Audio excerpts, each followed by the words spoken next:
Mungkin Puan boleh kongsikan apakah tips-tips dia untuk kita lari ataupun jimat cukai ni Puan? Contoh yang relate dengan keadaan sekarang, ada tak ambil PCR, kita test COVID ni? Ada Puan, banyak kali Puan. So tahu tak, kita ambil ujian yang berkaitan dengan vaksin yang kita kena bayar kos tu kadang 200 lebih. Saya ingat tahun lepas saya ambil cucuk hidung pun 200 lebih kan. So itu kerajaan dah announce kita boleh claim maksimum RM1,000. Tapi dengan syarat kita kena simpan lah dokumen tu. Kalau kita tak tahu, kita ni incurred pembelanjaan tu kan, kita bayar kan sebab kita nak jaga kesihatan kita. Kita risau kita berjangkit dengan orang lain, tapi kita terlupa. Bab nak urus cukai ni, dokumen amat penting. Kena minta receipt atau apa daripada klinik atau hospital yang kita buat ujian tu lah. Tu satu tip. Best ke best? Siapa yang baru tahu? Contohlah Puan cakap berkenaan dengan self-test kit pun dapat pengecualian cukai. Bagaimana kalau contohlah sebelum ni saya tak tahu dan receipt pun dah buang, maknanya dah kira burn lah Puan. Sebab sekarang ni kita nak lapor pendapatan tahun lepas. Kalau kita ni boleh ada rekod lah, kalau kita pergi kat hospital ke pergi kat klinik tu, kita boleh minta lah dekat hospital tu. Kalau tak ada dokumen tu, Assalamualaikum je lah. Tapi tak apa, yang barang lepas jangan dikenang, kita simpan yang tahun ni punya lah. Selain daripada test kit untuk kita gunakan sebagai resit pembelian sebagai orang kata option untuk pengecualian cukai, apa lagi item-item ataupun perkara-perkara yang boleh menjimatkan perkara-perkara pelepasan yang saya selalu ambil jugalah, dan ramai orang tak tahu, di bawah tajuk pelepasan gaya hidup. Pelepasan gaya hidup tu, contoh kan tahun lepas kita banyak online, ibu bapa banyak terpaksa beli tablet, iPad sebab anak-anak PDPR kan. So itu pun maksimum 2,500 dan dia upkan lagi tahun lepas. Kalau beli semua tu lah, tablet, iPad, janji smartphone, janji kena ada receipt, dan juga pergi gym pun kita bayar keahlian tiap-tiap bulan tu pun kita boleh claim under gaya hidup tadi. Semua tu kena ada receipt. Beli road bike pun boleh claim Puan. Jadi jangan lebih pada limit tu lah, macam peralatan sukan, macam untuk ini pun kita boleh claim tapi limit kepada 2,500. Itu kita bercakap berkenaan dengan cukai pendapatan, berkenaan dengan lifestyle, berkenaan dengan kesihatan. Itu adalah apa yang kerajaan berikan kepada rakyat sebagai satu orang kata pelepasan. Tapi bagaimana pula dengan usahawan kita ni? Tahun lepas Puan, bisnes baru nak naik, ada banyak bisnes yang terkesan. Apa yang kerajaan berikan ataupun pelepasan yang boleh diorang gunakan? Kalau untuk usahawan, ada perbelanjaan yang dibenarkan ataupun kita panggil allowable expenses.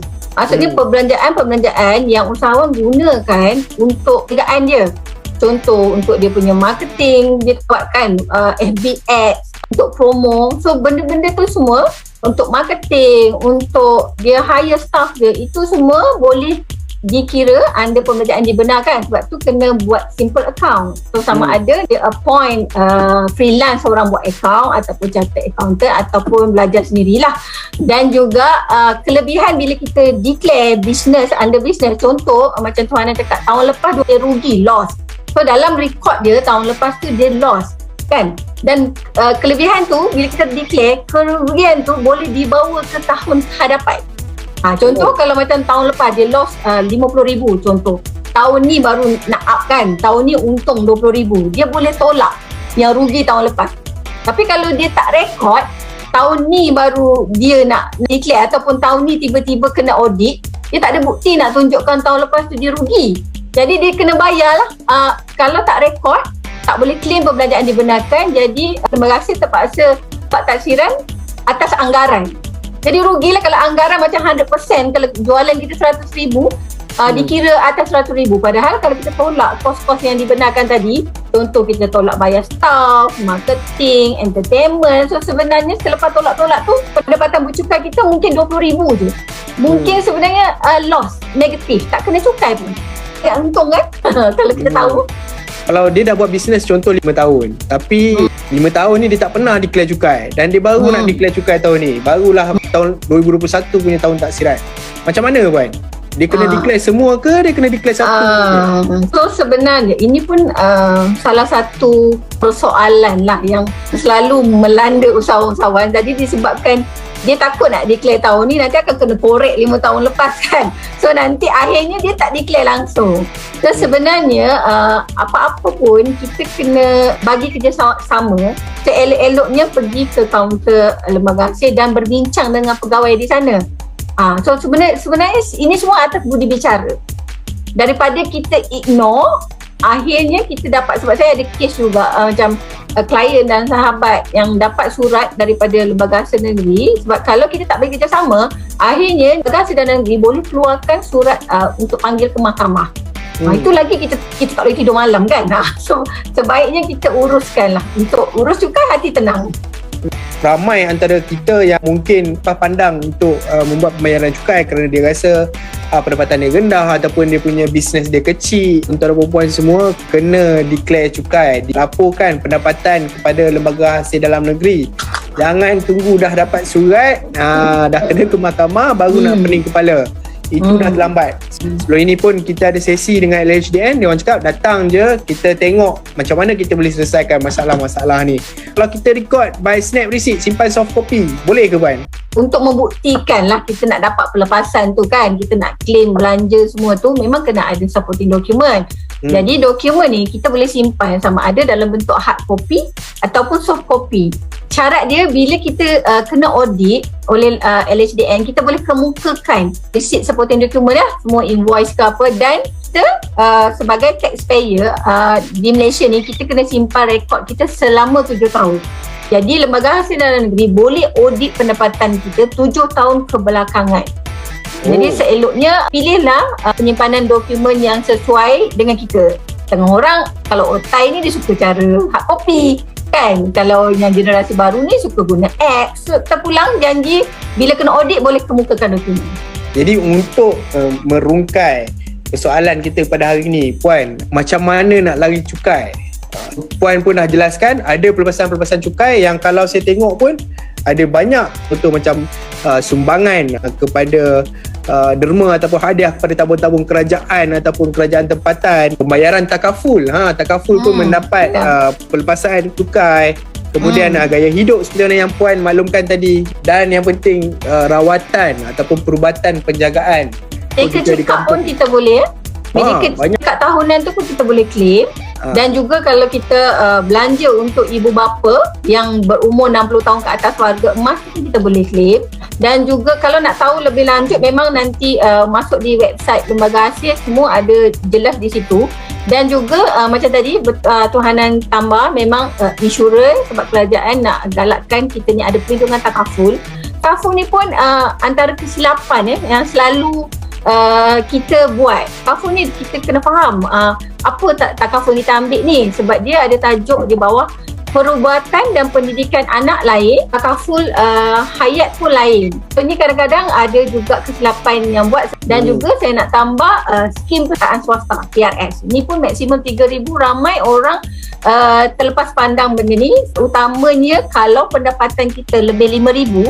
Kalau tuhanan perasan kita boleh claim ke WSP kan. Tapi KSP maksimum 4,000 je. Walaupun kadang-kadang kita carum lebih daripada 4,000 setahun. Sebab tu kalau yang berpendapatan 5,000 setahun, selalunya dia akan buka lagi satu skim persediaan swasta, dapat lagi maksimum 3,000 setahun.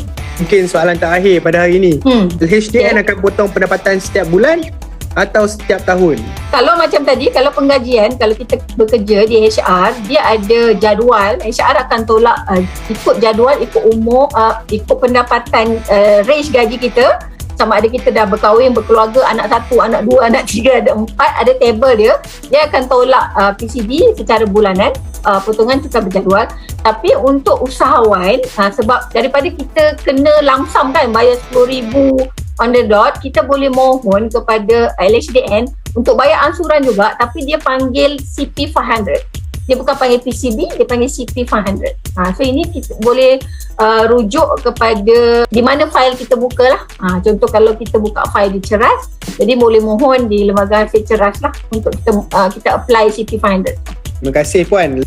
Simpanan tabung haji perlu dicukaikan tak jika simpanan bertambah? Ini mungkin cukai lain. Dividen tak perlu cukai, tapi simpanan bagaimana dengan jumlah simpanan Puan? Simpanan tabung haji memang tak dikenakan cukai, tapi simpanan di tabung haji dah kelak zakat. So ini pun saya nak tambah sebab ramai juga yang kata tak perlulah pening-pening nak tahu pasal pelepasan ni, saya bayar zakat saja. So kena tahu zakat, alhamdulillah kalau kita bayar zakat, tapi zakat tu dikira sebagai rebate, bukan pelepasan. Maksud dah contohlah, bila kita kira-kira, kita kena cukai sebenarnya RM5,000 je contoh, tapi kita bayar zakat lebih RM10,000, kita tak akan dapat refund so dikira halal lah. Halal. Sebab tu kita kena ada ilmu dua-dua. Maksud dia, kalau contoh kita bayar zakat RM3,000, kita ambil pelepasan tu RM2,000 contoh. So bila kita dah tolak PCB semua tu, bila kira-kira pelepasan, kita ada ekstra. Macam kita kena cukai RM8,000, tapi sebab kita dah bayar lebih RM10,000 contoh, RM2,000 tu kita boleh dapat refund. So kalau untuk pembayar cukai tegar ni, dia sukalah 1 bulan 3 tu, dia akan laju-laju masuk e-filing sebab dia akan dapat refund macam bonus lah selama hari raya. So dia akan pergi. So itulah bila kita tahu ilmu urus cukai, jadi dia dah rasa macam excited nak isi e-filing awal. Sebab dia boleh dapat refund awal. Terima kasih Puan. Mungkin kata-kata akhir daripada Puan kepada kita punya penonton pada hari ini. Kita sebagai rakyat Malaysia, jangan takut untuk lari cukai. So sebenarnya cukai yang kita bayar ni adalah untuk siapa? Untuk kita juga. Maksudnya cukai tu yang kita bayar ni disalurkan untuk bina sekolah, untuk bina hospital, untuk bina jalan raya. Jadi kita gunakan. Dan juga bila kita tahu penjimatan atau pelepasan yang kita boleh ambil, so kita baru sebenarnya bila kita simpan semua banyak sebenarnya tak kena cukai pun. So keyword dia declare, tak semestinya kena cukai. So urus cukai, hati tenang. So kalau nak tahu lebih lanjut boleh follow saya punya IG ataupun company saya MS Empire untuk tahu lebih lanjut lah. Untuk usahawan paling penting kena hire ataupun lantik orang buat account. Kedua, kena lantik tax agent. Ketiga, kena ada staff untuk uruskan dokumen. Kalau belum mampu semua ni, memang kena buat sendiri dan kena ada ilmu buat simple account. So itulah tips dia. Okey, yang penting adalah ilmu tuan-tuan dan puan-puan. Ilmu untuk menguruskan cukai. Mungkin cukai pendapatan ni lebih ringan ataupun lebih mudah diuruskan sebab contoh yang dah bergaji dan sebagainya, HR akan uruskan, akan bantu. Terima kasih banyak-banyak Puan Azlin kerana sudi bersama live Majalah Labo pada hari ini. Ucapkan terima kasih. Bagi pihak Majalah Labo, saya mohon maaf sekiranya ada salah budi bicara ataupun terlebih kata dan sebagainya. Okay, terima kasih tuan-tuan dan puan-puan. Semoga kita berjumpa lagi insya-Allah Puan Azlin. Terima kasih. Assalamualaikum warahmatullahi wabarakatuh.